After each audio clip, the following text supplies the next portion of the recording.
Olá, mulheres! Estamos no penúltimo capítulo desse livro maravilhoso. Uau! Se você chegou aqui, você é uma vencedora. Então vamos lá, vamos falar hoje sobre coragem. Jesus sempre causa transformações naqueles que têm um contato verdadeiro com Ele. Não um contato qualquer, superficial, mas um contato radical de todo o coração, de toda a alma e de todo entendimento. Por isso mesmo, Cristo interagiu com as mulheres da sua época como nenhuma outra pessoa. A Bíblia fala a respeito de uma mulher que adoeceu gravemente. Ela tinha posses, procurou todos os médicos e tratamentos possíveis para sua cura. Porém, nada funcionou. Ela gastou tudo o que tinha naquela busca, diz o texto bíblico. Aquela mulher enferma queria chegar até Jesus, mas ele estava no meio de uma grande multidão. Seria difícil ir até ele. Mesmo assim, ela não se intimidou, pois acreditava que nele estava sua cura. Rompendo as barreiras humanas, ela simplesmente o tocou. Tenho vontade de ficar em pé e aplaudir essa coragem dessa mulher. Ela não se importava com a sua cultura, nem ficou debatendo em meio a discussões vazias sobre o valor da mulher. Também não se preocupou se Jesus se escandalizaria com a atitude dela. Provavelmente o que ela esperava é que nem ele mesmo percebesse o seu toque. Penso que em muitos enfermos pelos quais estamos em oração diante do Senhor, alguns são membros da nossa família, outros são amigos. Há ainda muitos pedidos de oração que nos chegam. No meu caso, por meio do site do Desperta Débora. Hoje precisamos de intervenção do médico dos médicos. Não existe um período de tempo determinado para Jesus operar. Ele é aquele que estava com a mulher que sofria de hemorragia e é quem ouve os nossos clamores. Isso que a Bíblia quer nos dizer para nos animar e nos encher de esperança e coragem. Jesus está vivo e para sempre operando em resposta ao nosso clamor diário. Marcos 5:25 vai relatar. No meio da multidão estava uma mulher que havia 12 anos que sofria de hemorragia. Tinha passado por muitas dificuldades nas mãos de vários médicos e ao longo dos anos gastou tudo o que possuía sem melhorar. Na verdade, havia piorado. Tendo ouvido falar de Jesus, aproximou-se por detrás dele no meio da multidão e tocou no seu manto. Observamos que nem na história dessa mulher ela foi a personagem principal, visto que o relato da sua experiência surge como um apêndice na história de Jairo, um dos líderes da sinagoga. O foco das pessoas naquele momento era a angustiante situação da filha de Jairo, que estava morrendo. Aquela mulher precisava ter uma coragem para sair de casa e se misturar à multidão, expor-se publicamente quando havia tabus e regras em relação ao assunto que envolvia a natureza da sua condição. Creio que ela se misturou à multidão na esperança de que ninguém a visse e ela pudesse tocar naquele que sabia pela fé que poderia curá-la. Quanto mais gente estivesse presente, melhor. Quanto mais seriam as chances de ela passar despercebida. Imagine o que aquela mulher deve ter sofrido em todos aqueles 12 anos, sem saber mais o que fazer, com solidão, tristeza no seu coração, privada que ela era de ter uma vida como qualquer outra mulher. Afastada pela lei do convívio social, ninguém podia tocá-la, ela se achava pobre, enferma, sem esperança.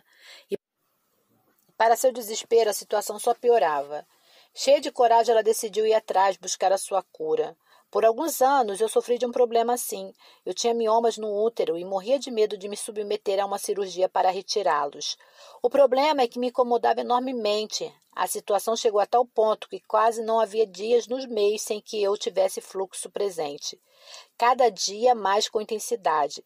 Covarde, eu adiava sempre a cirurgia. Morria de medo de fazer essa cirurgia médica. Adiei tanto a minha cirurgia que depois não tive que tirar só os miomas, mas trompa e os ovários. A minha falta de coragem e confiança no Senhor me levou a piorar uma situação que no início poderia ter sido bem mais simples. Depois me resolvi com Jesus por causa disso, mas foi feia a minha falta de coragem e fé. Não me esqueço de tudo que passei durante o tempo que vivi com esse problema. Foi horrível.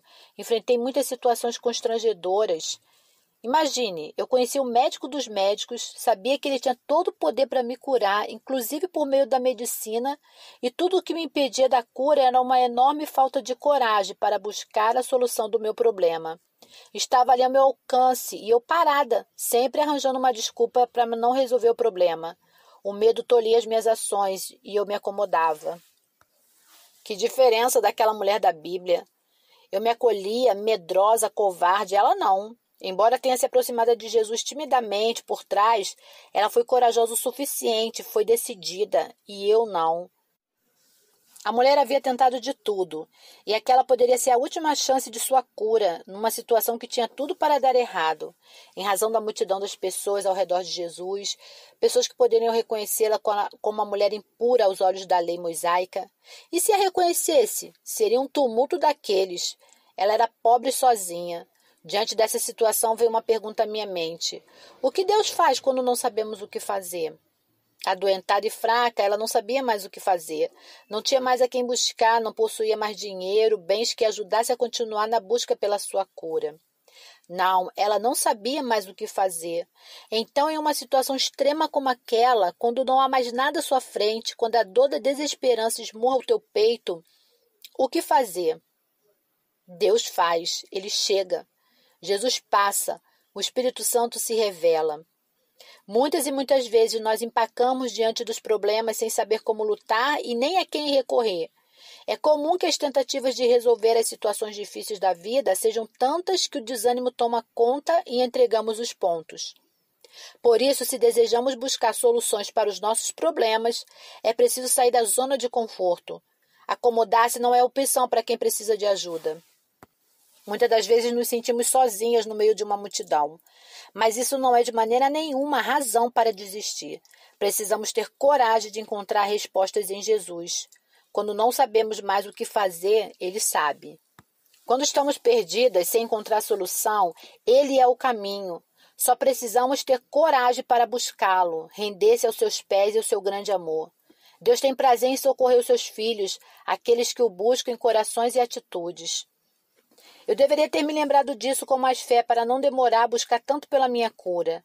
A experiência me mostra que deveríamos nos lembrar disso todos os dias e com confiança inabalável. Precisamos ser pacientes nas dificuldades e não parar de orar.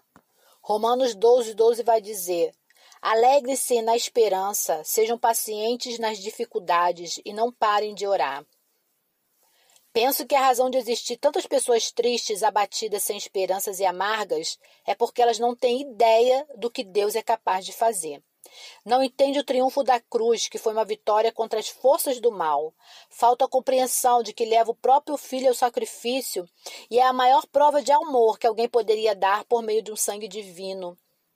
A mensagem da cruz é loucura para os que se encaminham para a destruição, mas para nós, os que cremos, é o poder de Deus. E só damos o passo na direção certa, rumo aos pés de Jesus, quando entendemos isso e nos rendemos a Ele. A vida daquela mulher nos transmite importantes ensinamentos. Primeiro aprendemos com ela que é necessário buscar soluções para os nossos problemas, sabendo que alguns vamos resolver, porque Deus nos deu capacidade, inteligência e talento para fazê-lo. Outros não estarão dentro. Segundo, aprendemos que precisamos saber exatamente o tempo de tirar as nossas mãos da situação e deixar o Senhor agir. Quantas vezes lutei diante da dúvida sobre se deveria continuar ou me render ao agir de Deus? Quantas vezes vi pessoas nessa luta, algumas com as últimas forças se esvaindo, sem reconhecer que o seu limite tinha chegado ao fim. Somos impulsionados pela filosofia do mundo, segundo a qual querer é poder. E por isso sentimos a necessidade de fazer tudo por nossa própria força e pelo nosso próprio entendimento. Mas que força? Que entendimento? Felizes são os que conseguem entender a tempo que a mão de Deus é suficiente. Mas os que confiam no Senhor renovam suas forças, voam alto como a águia, correm e não se cansam, caminham e não se desfalece. Isaías 40:31. Terceiro, a experiência daquela mulher nos ensina que viver no meio da multidão sem que ninguém repare em nós não deve ser motivo para desanimarmos nem desistirmos. As forças do mal conspiram para nos abater e nos afastar de perto do Senhor. A multidão grita alto, o barulho muitas das vezes abafa aquela voz doce e suave que vem para nos socorrer. Mas nossos olhos e ouvidos espirituais precisam estar apurados. Jesus está no meio da multidão. Vamos lá, vamos buscá-lo. Naqueles dias vocês clamarão a mim em oração e eu os ouvirei. Se me buscardes de todo o coração, me encontrarão. Serei achado de vós, diz o Senhor. Jeremias 29:12. A história daquela mulher também nos ensina que Deus faz quando chegamos ao fim da linha, quando não sabemos mais o que fazer. Primeiro, que o Senhor é uma fonte transbordante de poder que nunca acaba. Ele tinha bênçãos extraordinárias para a filha de Jairo, para a mulher com hemorragia e para a multidão. Assim como hoje tem para mim e para você. O poder de Deus é incomparável, é inesgotável. O Senhor pode transformar num segundo aquilo que eu e você não podemos transformar ao longo de uma vida inteira. Quando experimentamos o poder de Deus, tudo se torna diferente. Se você clamar, pode ver o poder de Deus na sua vida, seja qual for a situação. Segundo, aprendemos que Deus sempre age em favor de quem tem fé e sempre quem oferece o melhor, mesmo quando não entendemos o que está acontecendo. Jesus falou da fé e da semente da mostarda, para que compreendêssemos que um pequeno sinal de fé já é o bastante para nos tirar da multidão. Um toque nas suas vestes já é o suficiente para ele transbordar do seu poder. Terceiro, aprendemos ainda que em momento algum Deus nos deixa sozinhas, e mesmo nos momentos extremos Ele está junto de nós. Deus nos vê e acompanha os nossos passos, guia-nos em todo o caminho. Nada em toda a criação está escondido diante de Deus. Tudo está descoberto e exposto diante dos seus olhos. Admirável essa história. Que fé tinha aquela mulher? Quando ela o tocou, Jesus sabia que aquele não era um toque qualquer entre a multidão. Ele sentiu que aquele toque era especial e na hora procurou quem o havia tocado. A pobre mulher pensava que tudo seria resolvido sem que ninguém percebesse, mas inesperadamente viu-se frente a frente com o próprio Senhor Jesus. Como eu gostaria de ter visto essa cena, a cara de horror da multidão, quando aquela mulher, corajosa pelo gesto, mas temerosa pelas consequências de o Senhor ter percebido o seu toque, identificou-se e rendeu aos seus pés. Jesus, porém, continuou a olhar ao redor para ver quem havia feito aquilo. Então a mulher, assustada e tremendo pelo que lhe tinha acontecido, veio, ajoelhou-se diante dele e contou tudo o que havia acontecido. Jesus lhe disse: Filha, a sua fé te curou. Vá em paz, seu sofrimento acabou. Marcos 5:32. A palavra curou, usada por Jesus, é o vocábulo grego sezoken, que significa salvou. Jesus fez mais que curar o corpo dela, salvou sua alma, eliminou sua vergonha e restabeleceu seu lugar na comunidade. Conforme ocorreu com essa mulher em particular e com outras que conhecemos, Jesus viu as necessidades delas como portais para que se abrisse para demandas espirituais mais profundas a serem atendidas. Suas curas milagrosas quebraram correntes que as aprisionavam e padeciam doenças físicas, emocionais e espirituais, e concedeu-lhes saúde física, emocional e espiritual. Ele cuidou das suas necessidades imediatas e deu-lhes uma perspectiva eterna e muita importância. Conosco não pode ser diferente. Precisamos que aconteça conosco o mesmo que houve com aquela mulher. Não importam as circunstâncias, o local, quem está ao redor, o tipo de problema. O que precisamos é nos apresentar a Jesus e ficar frente a frente com Ele. E ao fazer isso, seguir na paz do Senhor. O que você precisa fazer para viver essa vida de coragem? Tão somente renda-se aos pés de Jesus.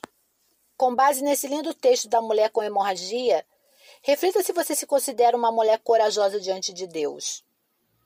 O que você faz para intensificar sua coragem e agir conforme a fé? Tão somente seja forte e corajosa e renda-se aos pés de Jesus. Bem, minhas irmãs, por hoje terminamos a nossa leitura. Nosso próximo e último capítulo falará sobre reconciliação. Até lá!